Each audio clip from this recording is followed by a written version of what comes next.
let's now discuss the fundamental building blocks of GitHub Actions. Okay, there are like three building blocks, and these are like workflows, jobs, and we have steps. So if you see here, I have defined it here. Okay, so let's now go through each one in detail and understand the difference. Okay, so workflows are defined at the repository. So to create a workflow, you need to have a repository. All right. This means whenever you want to create a workflow, right, we have to create within a repository itself. And here, if you see, we have also created triggers. Triggers in the sense on what action this specific workflow should start. All right. So, for example, when you push a code, you want to start a workflow, or when you raise a pull request, you want to start a workflow. So those things, those actions can be defined here in triggers. All right. And we uh, and also we have jobs. Okay, jobs means they are I mean like within a workflow, right? Within a workflow you can create a jobs. Okay, one workflow can have one job or more than one jobs, uh, and one more most important thing is whatever the jobs we are trying to create, right? So they will run in parallel mode, not in sequential mode, until and unless if you are creating a dependency between the jobs. Okay, only then they will run in sequential mode, or else like job whatever is there, they will run in parallel. For example, you can consider this specific workflow itself. In this specific workflow, if it is triggered, both these jobs are there, right? My first job and my second job, whatever is there, they both will be triggered in a parallel. They will start at same time. Okay, and one more thing is we cannot create these jobs outside of the workflows. Okay, and also uh, we can define this runs on. Okay, runs on in the sense these jobs are there, right, in which environment you want them to run. So in my case, I have defined it here Ubuntu. In your case, you can define it as CentOS or Alpine or anything custom of your own. Okay, you can define that. All right.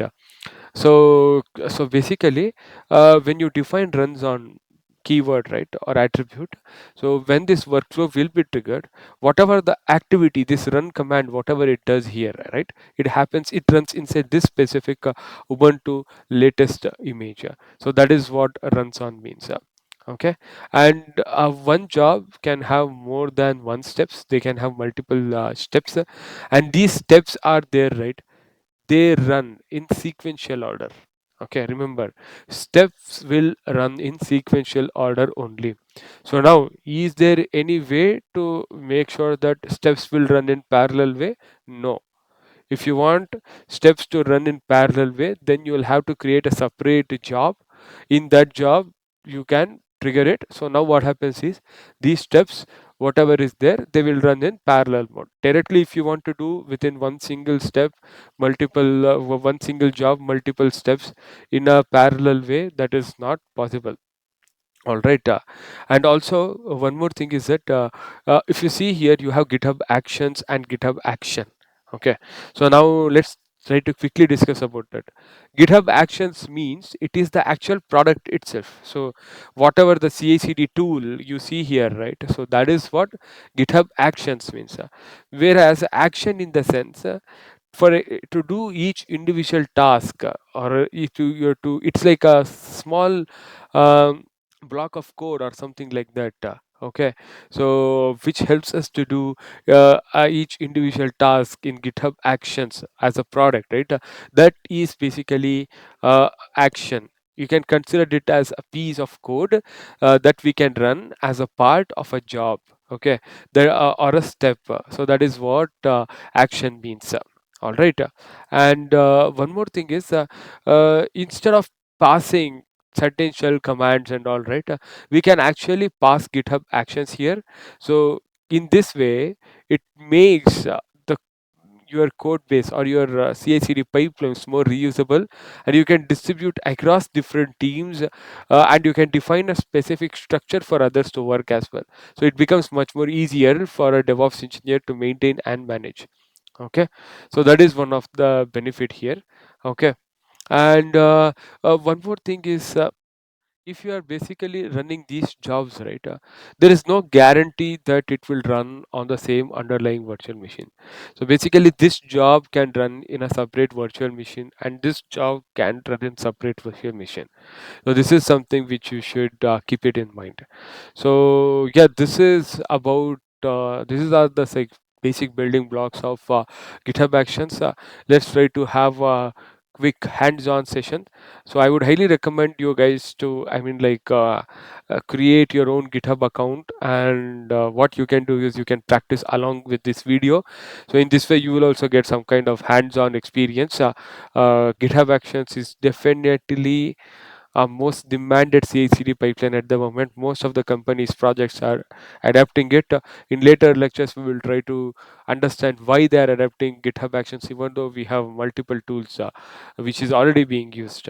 Okay, so let's see in the practicals. Now, what we will try to do is we will try to our basically our goal is to do a practical exercise to create simple, but also make sure that it will be fully functional GitHub workflow. Okay, so before going starting the actual GitHub workflow, right, I'm going to use VS Code throughout this course. Okay, and just make sure that you'll install an extension. Just come here and search for GitHub Actions.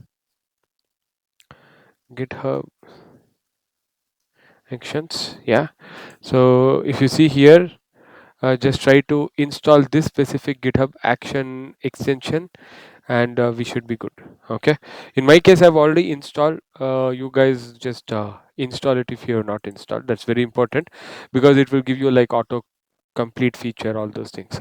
Okay, I use a lot of CLI. Like, you can also do this in user interface, but I'm addicted to CLI, so because of that, most of the time I'll be using on Linux commands and also just try to use it, or you can go ahead and use in GitHub. I mean, like, sorry, in VS Code user interface. Okay, so in this specific, I mean, like, a small example, right, a project, right. So what we are trying to do is, see, the first step is for GitHub Actions to identify your workflow. You need a specific folder path. Okay, so the moment you create in that folder path, GitHub Actions will be able to identify your CI/CD pipelines or your workflows. For that, what I'll do is mkdir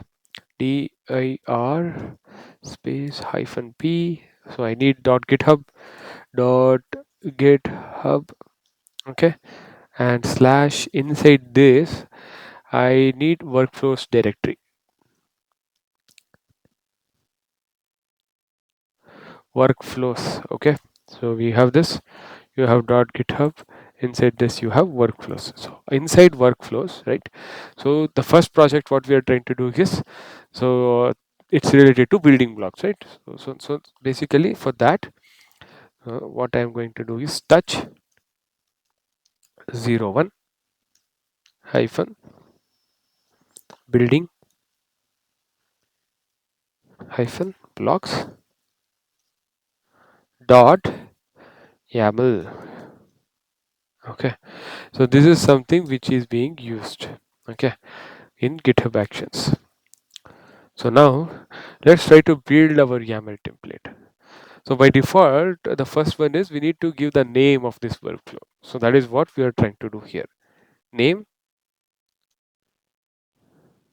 space name. Okay, and what is the name? It is 01 building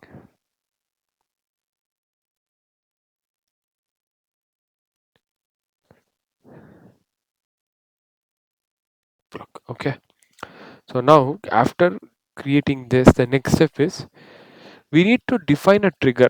Okay, so in the theory part we already discussed, right. We need to define a trigger. What is a trigger in our case here? Okay, so in our case, right, we will try to create a trigger with for every push event. Okay, so for example, if you are trying to do any push or something like that, right, so then you need a trigger. That's what we will try to do here. So for that, on push. Okay, and then what are we supposed to do? we are supposed to create jobs. Okay, jobs inside that. See, I mean, like the naming convention is also very easy. Okay, job inside job, we are supposed to define an, I mean, like specific steps. So to define the steps, right, we need to give. So as we discussed earlier, what is the main requirement? One job can have multiple steps. So how can you make sure that one job can have multiple steps, right? So you need to define a names for that, correct? So that is what we are going to do it here. Okay. See, basically you have jobs. Under jobs, you can have multiple sub jobs, job kind of thing. So for this, echo space hello, hello, and inside this you have, see, for indentation I am using tab. All right, I am used to using tab in the organization where I work. When there also we use tab. Okay, but if you want, you can also use four spaces or two spaces. Okay, just make sure that you follow proper standards. That's it, that's very important, or else in YAML you will get an error, indentation error. So now I have this one, and now I'll have to define where this specific job should run. For that, run on, okay, and this should run on where Ubuntu, Ubuntu hyphen test. Okay, and then one more thing, what we need is steps. Under this job, we need steps, right? Steps. Okay. Under this steps, what I'm supposed to do is I'm supposed to give a name for this step. So hyphen name, and then we need, for example, I'll say like say hello.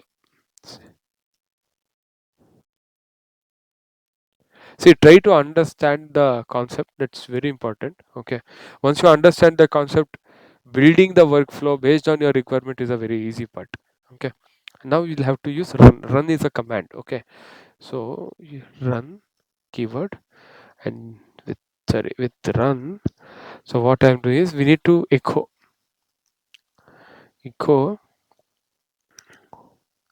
hello world, world. Okay. So this is something which we did. So now we need one more job.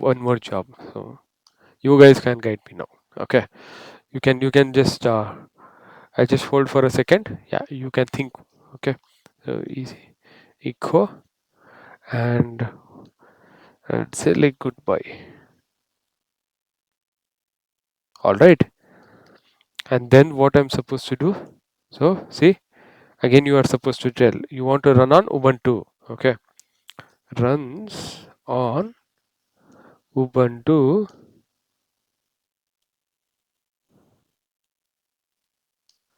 hyphen latest, and then again, what else we need? Steps, right?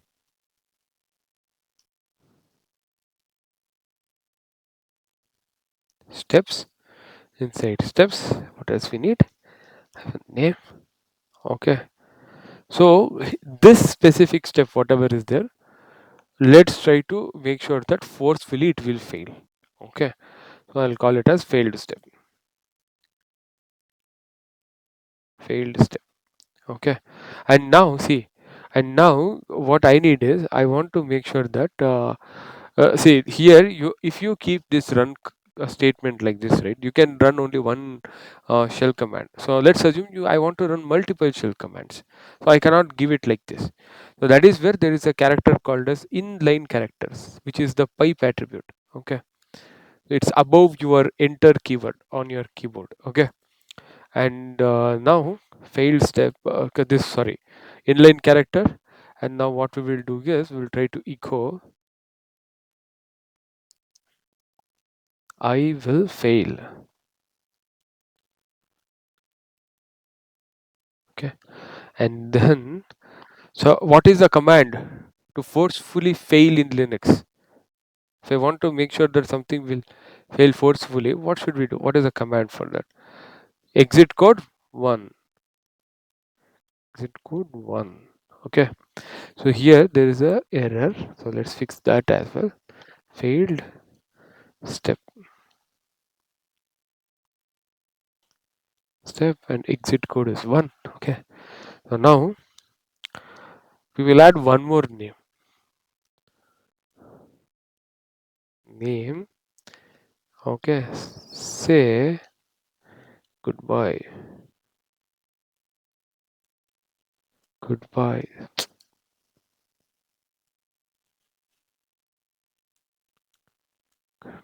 Okay, again we will run echo goodbye. All right. So now what we are supposed to do? We need to push it. So to push it, git status. Okay. So sorry, it's git status. So we need to add it. Git add. See, in what I have noticed is most of the times when you practice, right? So I mean, like you tend to use git add dot.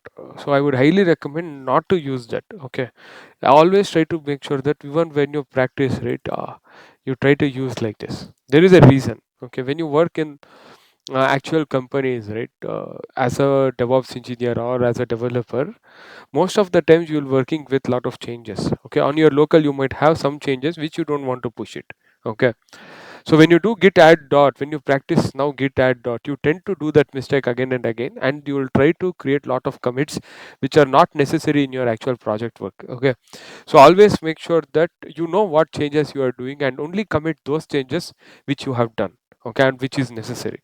So this is a good practice to start always. When you practice itself, use as many best practices as possible so that as an engineer you will not make these silly mistakes. Git add, and now git commit hyphen m.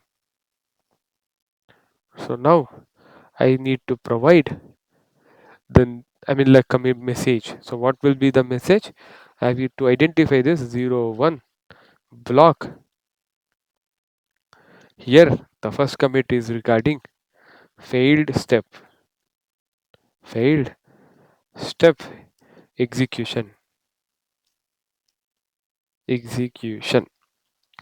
Okay, so now I have committed. Now I will push it. Git push. All right. Yeah, we have pushed this code. So automatically we should be able to see a workflow that should be triggered. Let's come here and go to actions. Okay, actually the workflow was not getting triggered. So the mistake what I have done is I have not created this inside the workflows directory, guys. So if you see here, I have done a mistake there.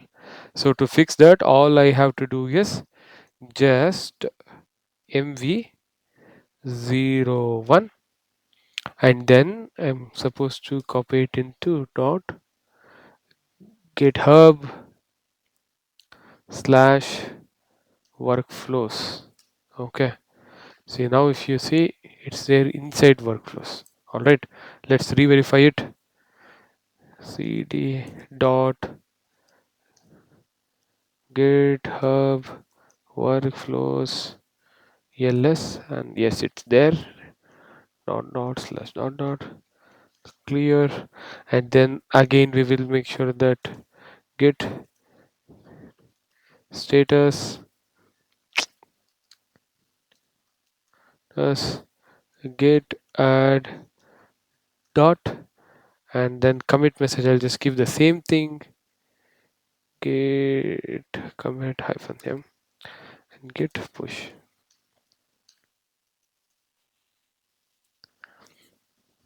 Okay, so now if you see, it should trigger the workflow. Yup, yes, it has triggered an action. Come here, Let's come here and see. This is echo hello, starting a job. It's still in, and echo goodbye is already failed. Okay. So if you see here, we have given exit code 1, and if you compare it here, right, see, echo goodbye, we have the first step, which is the failed step. Okay.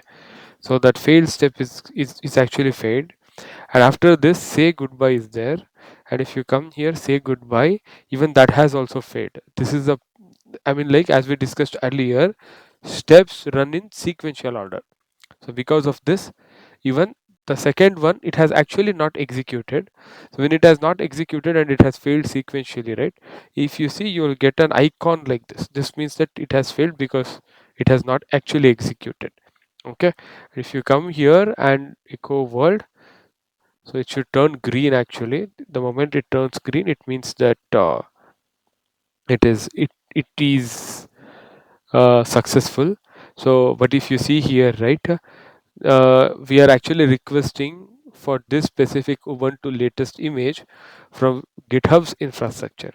So, and currently, if you see, it is telling waiting for a runner to pick up this specific job. Okay, so I mean, like it's still waiting for a runner, and it has not yet received any runner.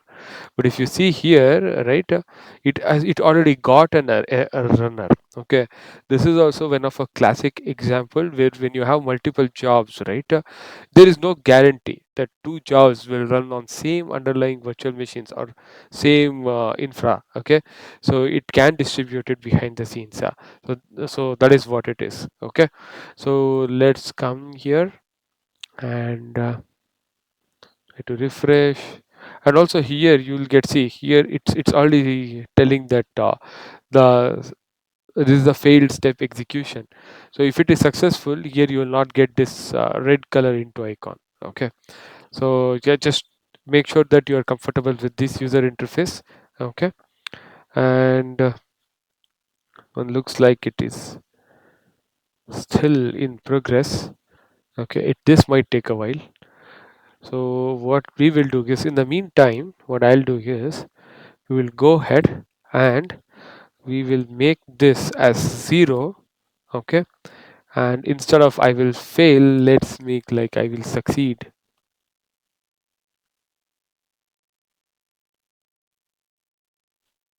Okay, and then get status.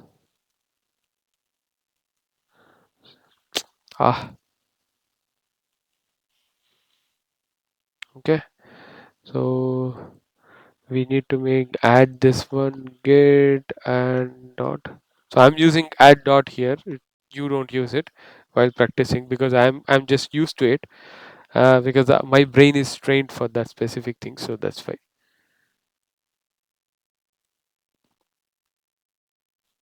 Sorry.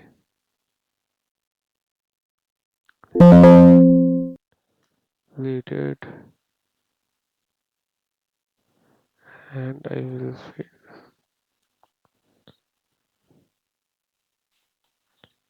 succeed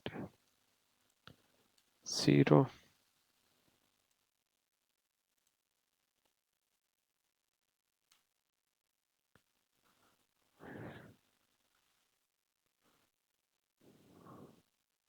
So let's change the commit message to